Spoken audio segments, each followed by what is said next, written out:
दिनांक 20 जानेवारी रोजी Lasalgaon police station हद्दीतील विंचूर या ठिकाणी एक व्यक्ती हा NDPS अंतर्गत येणारा पदार्थ विक्रीसाठी येणार आहे या संदर्भातली माहिती माननीय विशेष पोलीस महानिरीक्षक यांना व आम्हाला प्राप्त झाल्यानंतर एक संयुक्त पथक बनवून त्या ठिकाणी व्हेरिफिकेशनसाठी पाठवण्यात आलं।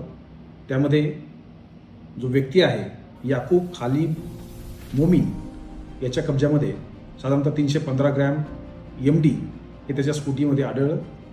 त्याचबरोबर त्याची घरझाडती घेतली असता त्यामध्ये 386 ग्रॅम MD हे त्याच्या घरामध्ये मिळून आलं। साधारणतः टोटल 701 ग्रॅम MD पावडर तिथे मिळालेली आहे। वरिष्ठ अधिकारी ही घटनास्थळी जाऊन त्या संदर्भातील पूर्ण कारवाई करण्यात आलेली आहे। याच्यामध्ये साधारणतः 50 लाख रुपये किमतीचा हा MD पदार्थ हा त्याच्या कब्जामधून मिळून आलेला आहे।